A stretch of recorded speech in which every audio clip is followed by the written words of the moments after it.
Good morning and happy 4th of July. On this 245th birthday of the United States of America, we give special recognition to the millions of immigrants who have come to America since our founding to make better lives for themselves and, in turn, have created the strong backbone of our country. We ring our peace bowl in their honor and share this song that envisions a new world.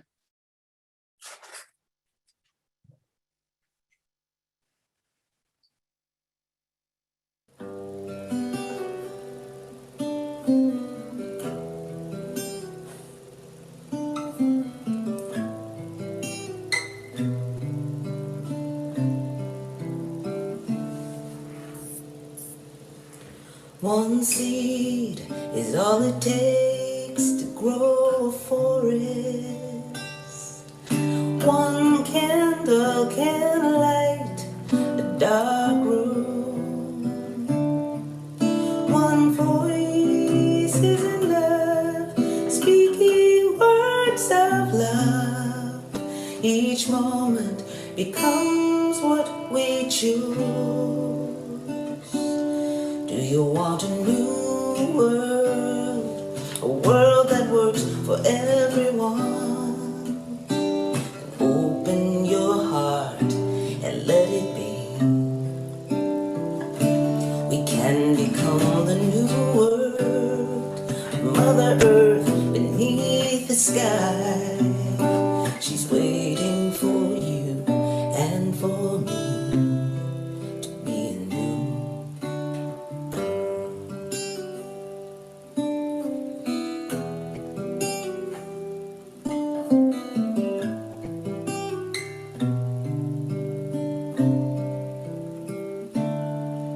Our dreams light the path for us to walk on.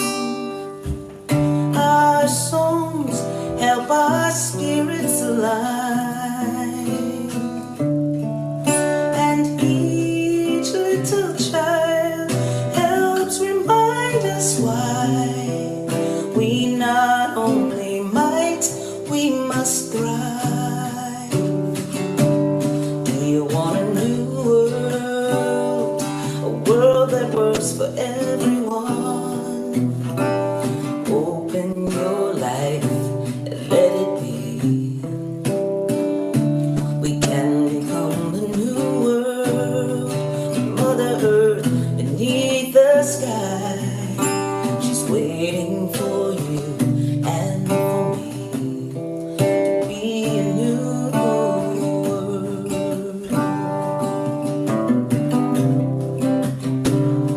With just this thought, it has begun. But don't you wanna see a new world? Your Mother Earth beneath the gray sky, counting on you and me to be a new world. To be the new world.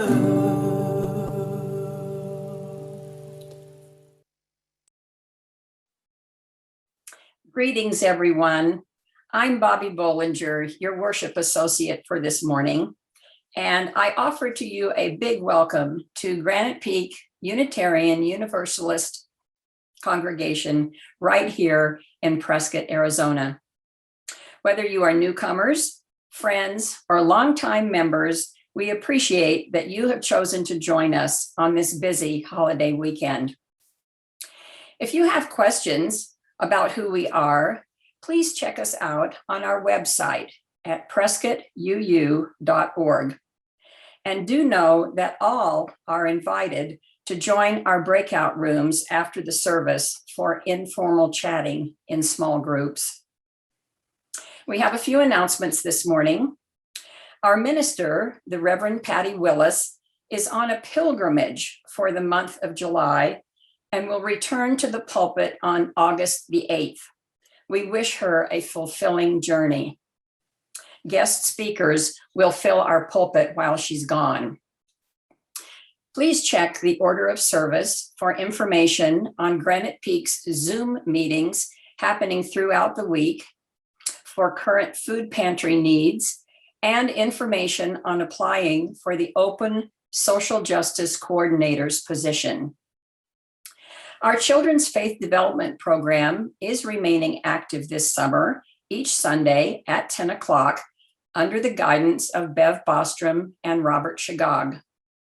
The theme for today there is all about independence. Additional announcements can be found in our weekly peek, on the website, and as we mentioned, in today's order of service.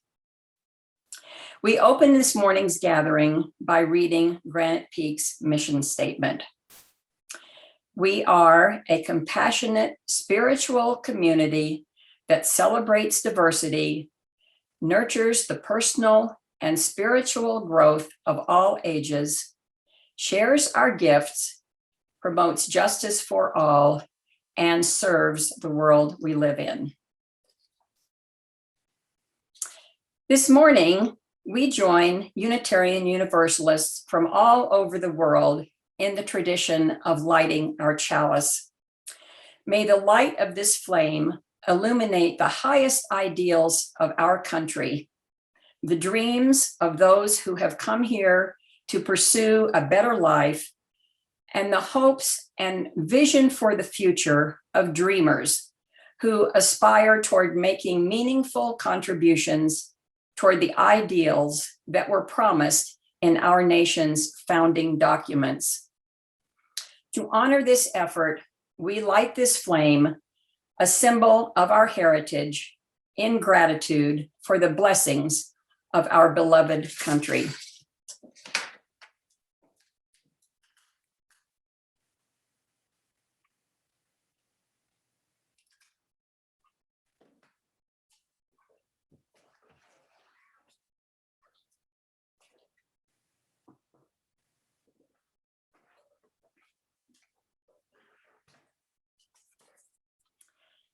While we cannot yet be together physically, we are in touch with each other through our hearts, mind, and spirit. We are bound together, and as we are bound together, may we be reminded of our highest aspirations and be inspired to bring our gifts of love and service to the altar of humanity. May we know once again that we are not isolated beings, but connected in mystery and in miracle to the universe, to this community, and to each other. And now let's lift our spirits by hearing singers from the First Unitarian Universalist Congregation of Ann Arbor, Michigan, who want to let us know that change is coming.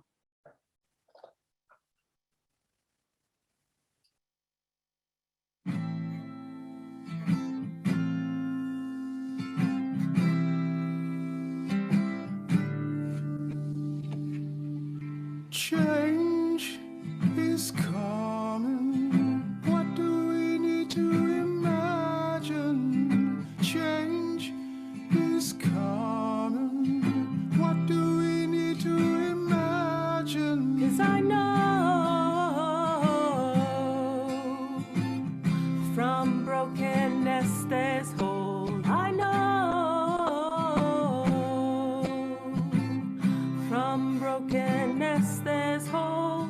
Change is coming. What do we need to imagine? Change is coming. What do we need to imagine? To be prepared. I know I'm scared. To be prepared. I know I'm scared. And I know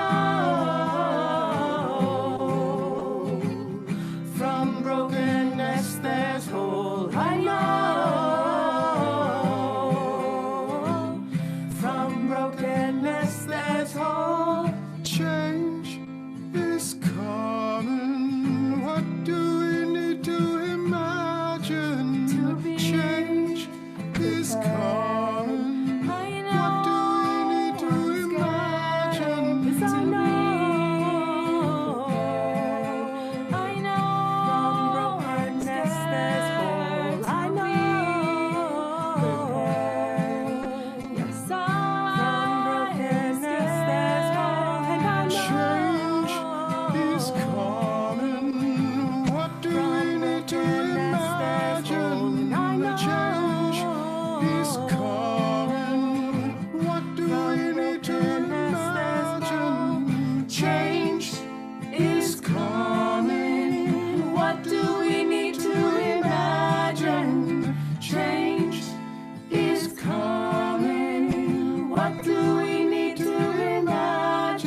What do we need to imagine? Change is coming. What do we need to imagine? Change is coming. What do we need to imagine?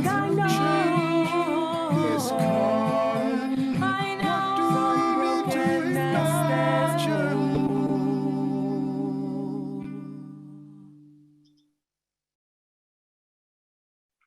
Thank you, Ann Arbor singers. And now let's join together in reciting Granite Peak's covenant. Love is the doctrine of this congregation, the quest for truth its sacrament, and service is its prayer. To dwell together in peace, to seek knowledge in freedom, to serve others in community, thus do we covenant together. This morning, we acknowledge that there are those among us who are experiencing great joy and deep sorrow. We take a moment to join our hearts with theirs in their rejoicing or their grieving. Let's hold these family members and friends in our hearts as we enter into a meditation with Lucy Beckner, where we may have our thoughts guided and transport ourselves into a place of peace and calm.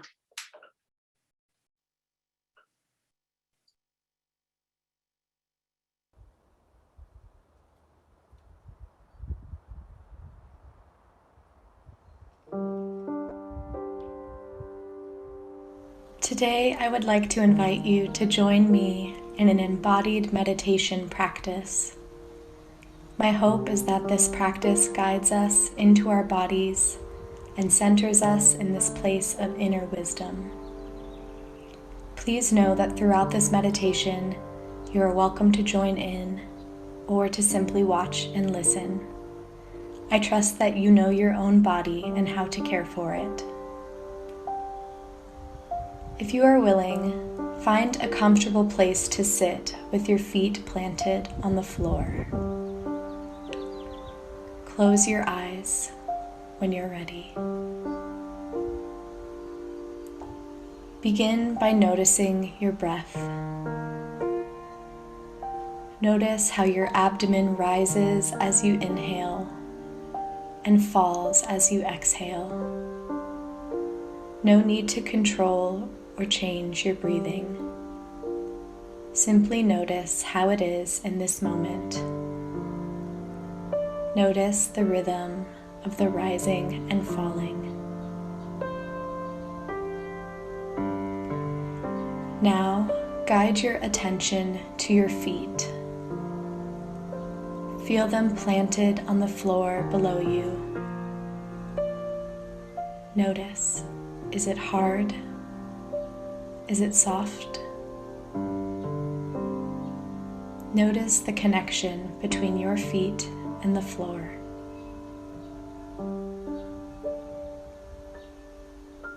As you sense this connection, return to your breath. Focus on your exhalations.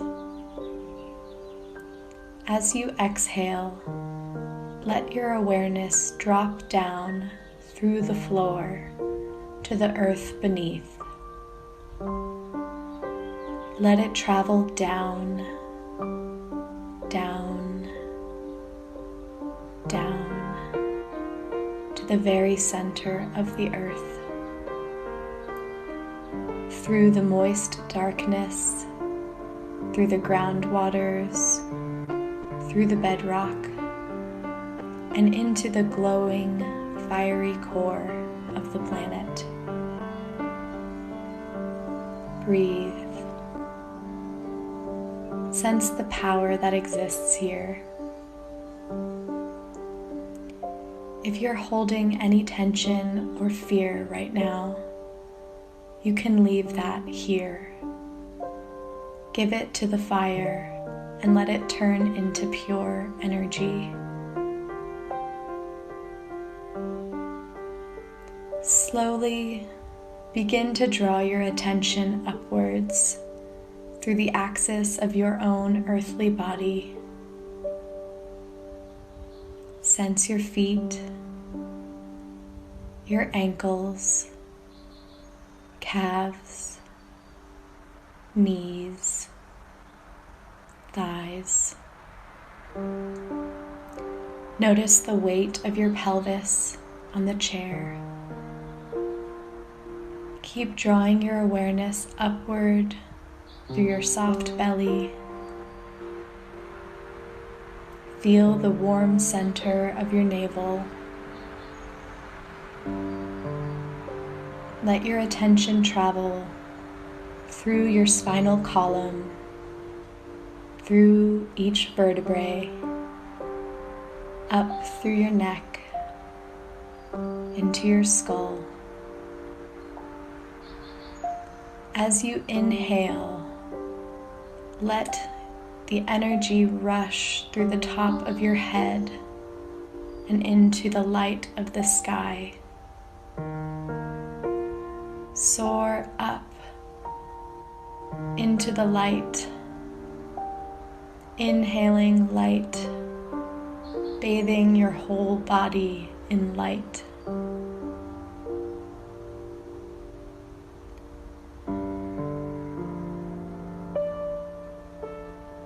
Imagine this light entering your body through the top of your head. Allow it to travel through your skull and down through your spine. Sense your spine,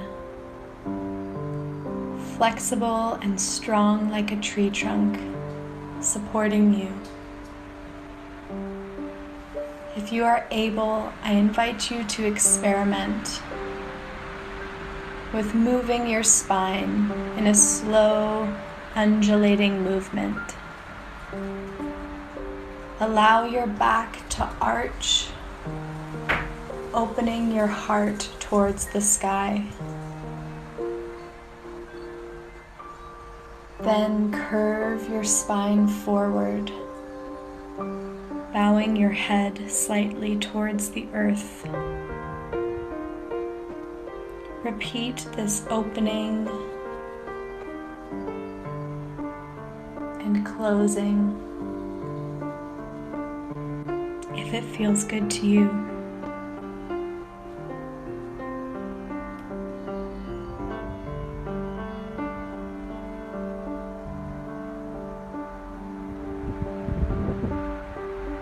Feel the flexibility within the stability of your spinal column.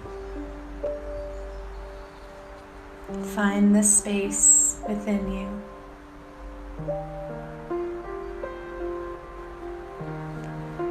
Now return your spine to a neutral position.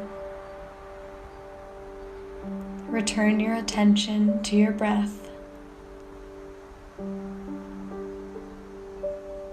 Feel your feet planted on the earth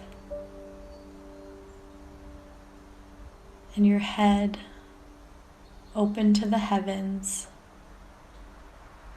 Remember that you are of this earth. You are here now. You belong.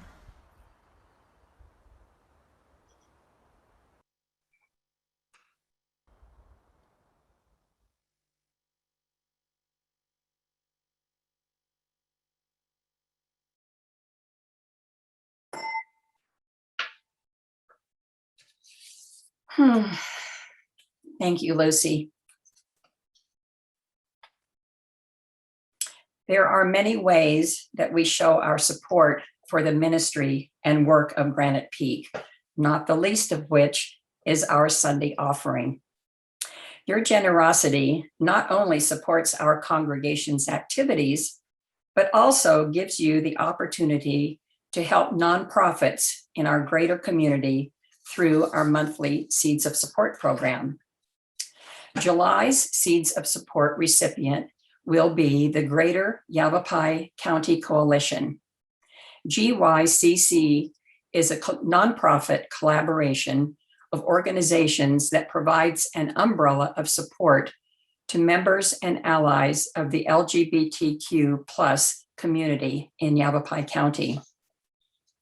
To donate online, you may go to prescottuu.org, scroll down to the bottom left-hand side and click on the word donate. You may also mail your contribution to the congregation. No matter what your donation is, please indicate pledge or seeds of support on the memo so that your funds will be distributed as you wish. We acknowledge and appreciate the generosity of spirit expressed through each of your offerings. What is given in love is received with much gratitude. Blessed be.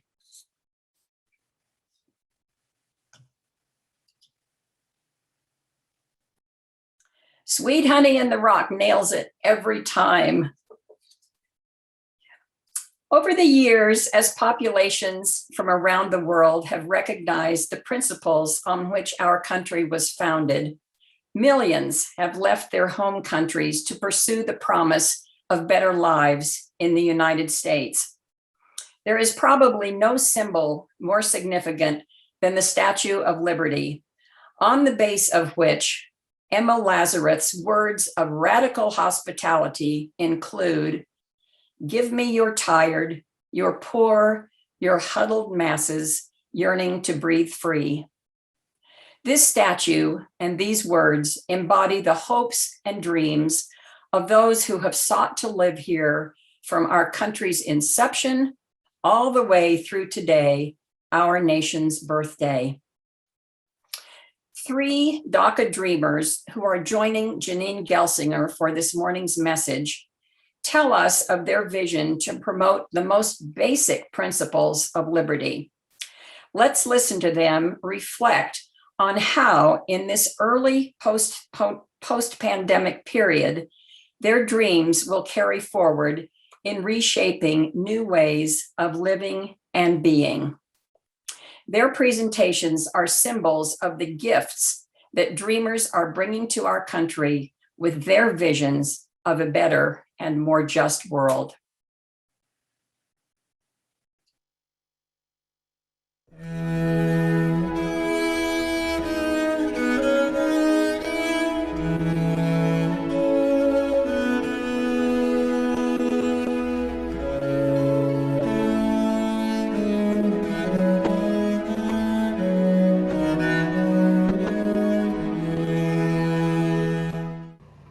As we emerge from our long period of social distancing, what has changed? Has anything changed? When we consider the pagan tradition of Ostara or the spring equinox, of celebrating new life and rebirth, what will be born anew? In a post-COVID world, what can a rebirthed society look like? What can we make happen together? Now, some of us engage in a ritual of spring cleaning, of deciding if items in our lives still bring us joy. And what if, besides just clearing out old clothes and kitchen gadgets, we looked at our society and asked, does this still bring us joy? We know that there are many systemic inequalities here for us in the US and in Arizona. They were here before, and under COVID, they got worse. For me, I was able to keep working from home. I could mostly isolate myself and my family, and for the most part, I had what I needed. But we know that for many of us, that wasn't the case. So many essential workers couldn't leave their jobs. They lost their jobs. So many kids who didn't have a choice but to be in school. So many folks in our communities sick or dying. So when we think about what changes will happen this spring, As we leave behind our period of social distancing and our experience of this COVID winter, what can we do to dream together of a new future? Our hymn from our friends at UU Ann Arbor asked us, change is coming. What do we need to imagine? Well, to answer that question, we have with us today 4 dreamers. First, we'll hear from Maxima Guerrero. Max is a community partner who was arrested this summer during the uprisings, protesting police violence, the killing of George Floyd and Deion Johnson here in Arizona. She was there at the protest as a legal observer, but when the police broke up the protest, she was getting in her car to leave. She was dragged out of the car by police and arrested, even though she had done nothing wrong. Once she was in police custody, there was imminent danger of her deportation, but the community responded. So many people called, emailed, took to social media, and gathered outside the 4th Avenue jail and demanded her release, including some of us UUs.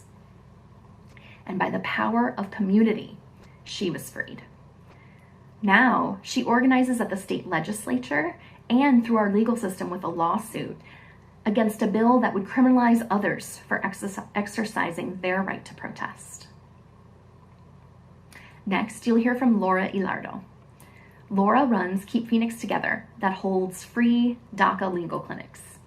DACA stands for Deferred Action for Childhood Arrivals, and it's a program that allows folks who migrated as children to escape deportation. It requires a lot of paperwork and an annual $495 renewal fee. So as you may already know, UU Jazz supports these clinics with staffing, supplies, scholarship funds, and volunteers, many of whom are UUs like you. After that, you'll meet Eddie Chavez Calderon. He's an organizer with Arizona Jews for Justice and a DACA recipient himself.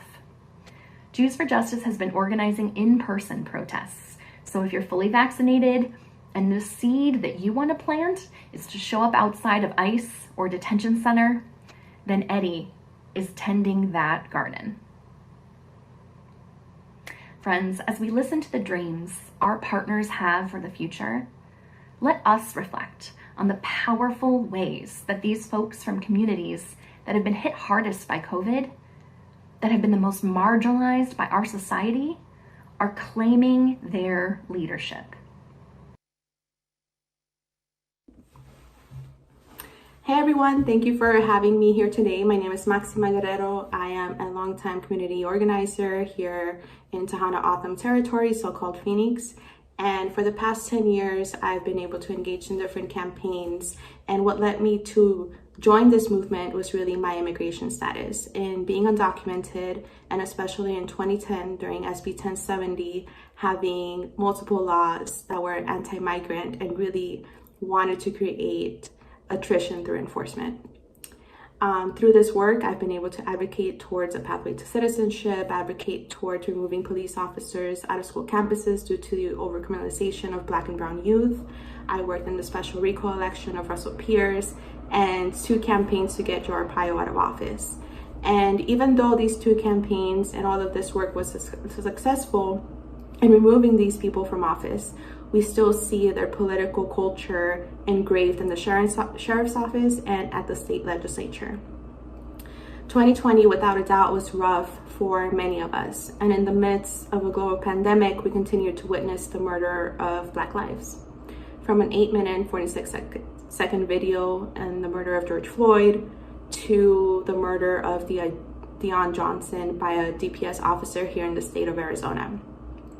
Many of us didn't have the option to seek comfort or safety and refuge in our homes, but instead were pushed to and forced to take action and demand police accountability and solidarity with Black lives. In late May of last year, I myself experienced an overuse of police power, and due to being a DACA recipient, was at the risk of deportation. And had it not been for my community for showing up for me, advocating for my release, advocating for ICE to not place me at a detention center, is the reason that I'm able to be here today. This experience allows me to realize and connect the fact that the Arizona State Legislature right now is trying to introduce bills in direct retaliation towards the uprising that happened at the end of last year. There's a lot of bills, and in particular HB 2309, which aims to criminalize protesting, and HB 2295, which aims to allow mandatory have active police officers in oversight committees. And we have seen in the local and national media, especially recently, in the news of political prosecutions, that police cannot and should not be investigated themselves. In a world post-COVID and towards liberation, we are truly able to engage with each other instead of engaging with police. And we are no longer hearing stories of officer-involved shootings, mass shootings, and envisioning a community where mutual aid is common, where joy is common, and where we are truly able to help, support, and provide for each other. In a world post-COVID, it is not the systems of white supremacy and anti-Blackness that continue to be in existence, but rather it is a world where all of our basic human rights are met, and in a world where we are able to take care of each other. So I invite you today to take action, to join in this legislative fight, to fight against these systems with us, to use your privilege that a lot of us may not have, to take action, to call out these systems in your homes, to call out these systems at the state legislature, and to continue to work with us in a pathway towards liberation and justice. Thank you.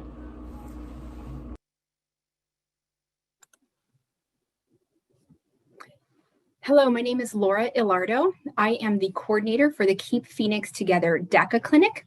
The DACA Clinic reopened in January of this year after 3 years of having it be closed to anybody who has not applied for DACA before. In the previous administration, it closed the door to many folks who would have been eligible for DACA. And with this new administration, we had reopening of DACA. So the clinics have reopened as of January, and I'm the coordinator for the DACA clinic here in Phoenix, the Keep Phoenix Together clinic. So the first question is, in my work with Keep Phoenix Together over the last year, I have seen two things. One is a sense of hopelessness turned into hopefulness. The first year, all of 2020, individuals were not eligible for DACA for the first time. And so there was a sense of hopelessness over the last few years of not being able to have an opportunity as others. And so there was a sense of just utter hopelessness.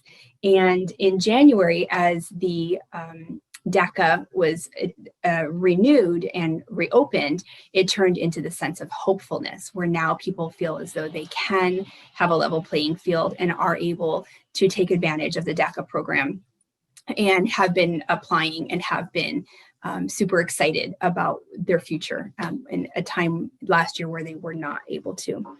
And the other thing that I have noticed in the past year is really a coming together of community and individuals for a common good. When DACA reopened, when the Keep Phoenix Together clinic reopened, just seeing energized volunteers, energized people in the community saying, I don't know, how to do this, but please train me. I want to help. This is something I can do. And really seeing all these groups come together to really push the DACA clinic forward. And that has been super hopeful and nice to see in this past year, especially with COVID being so difficult. And then the second question, my dream for Arizona in a post-COVID world is, and the best way to answer it is through the voice of one of our clients that received a scholarship at the DACA clinic last month. She filled out an application that included her narrative of why she needed the scholarship and what was going on in her life. And she gave permission to share this narration. This really sums up what I would see my dream for a post-COVID. So she writes, being undocumented, I have faced many challenges, especially when it comes to being a teenager and a student. As a teenager, I don't get to do the same things as my peers do, such as getting a driver's license or even attempting to learn how to drive, in fear that I will come in contact with a police officer. I don't get the chance to get my first job and help my family with the bills, or spend money on teenager things like concerts, school dances, and amusement parks. Even with the idea of starting my own business, I wouldn't have the finances to even begin. Being an undocumented teenager makes me feel like the odd one out, especially when your friends and family forget that you can't do the same things as them. It really takes a toll on my mental health. As for being a student, I don't get the chance to go to the dream school because I don't qualify for government financial aid and student loans. While I am receiving a good education, I know I am not where I can be and do my absolute best. Aside from the challenges I receive from being an undocumented immigrant, I face many other challenges, especially with my mental health. So my dream for Arizona in a post-COVID world is that people like this client are able to have a level playing field and are able to do the things that their peers and their family and their community around them are able to do, and that they are seen as equals in the society and afforded the same ability and privileges that we all are. So that's my dream. I also dream that our volunteers in our community will continue to come together when needed, and that we will continue to stand up and work alongside our immigrant neighbors, immigrant brothers and sisters when we see injustice, and to fight and to continue fighting. Thank you all so much. Hi, my name is Eddie Chavez Calderon, and I am the campaign director at Arizona Jews for Justice. Over these past years, I've had the enormous opportunity to be able to help over 40,000 asylum seekers. As numbers have slowly been decreasing, we've also seen an increase lately. And we are so proud to be able to provide logistical support for folks who need the most help right now. It's a huge honor and a huge privilege as a DACA recipient to be able to give back to my community, to be able to help those who desperately need it. Unfortunately, COVID has changed a lot of that. This is why we have adapted to making sure that everybody is as safe and healthy as possible. What I envision is a time where we adapt to what this pandemic did into what our future looks like. Not erasing, but adapting and creating a new tomorrow, where we have presentations on Zoom and in person so that everybody has access. A pandemic shouldn't stop our support. It should only fuel us to adapt to a better tomorrow.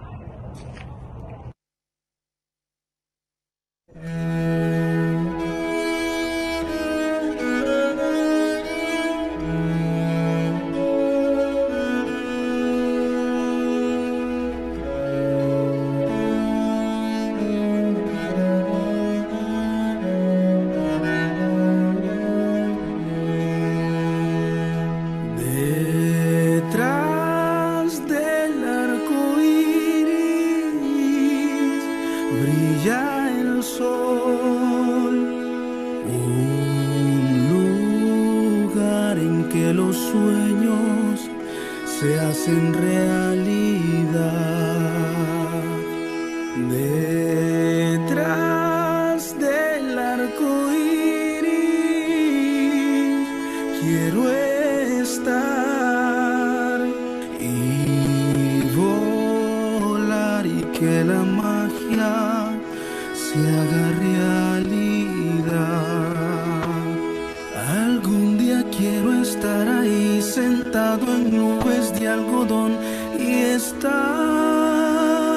feliz. Sentado allí en ese lugar, no habrá problema que pelear, solo hay felicidad. Detrás del arco iris brilla el sol, un lugar en que los sueños se hacen realidad. Detrás del arco iris quiero estar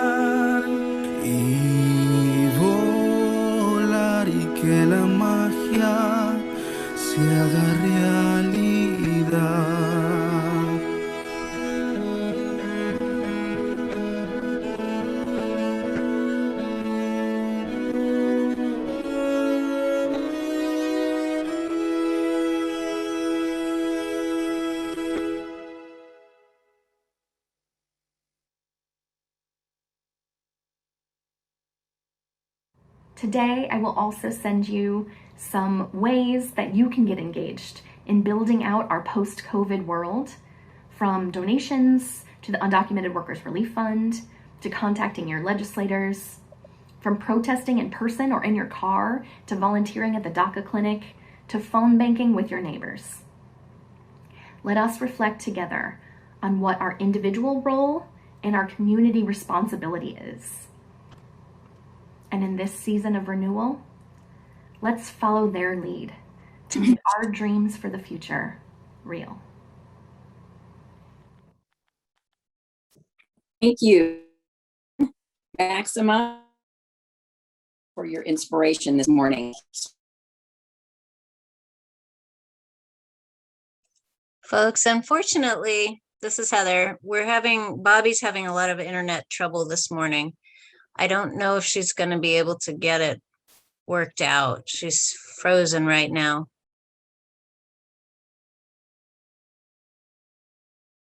I think I'm going to have to try to take over and read Bobby's remaining words. So bear with me for a second while I find that. So, but as Bobby was saying, thank you, Janine, Maxima, Laura, and Eddie. To further celebrate the principles you shared and the 4th of July, let's revisit some songs of our country. First, one sung by Jennifer Lopez at the inauguration ceremony of President Joe Biden.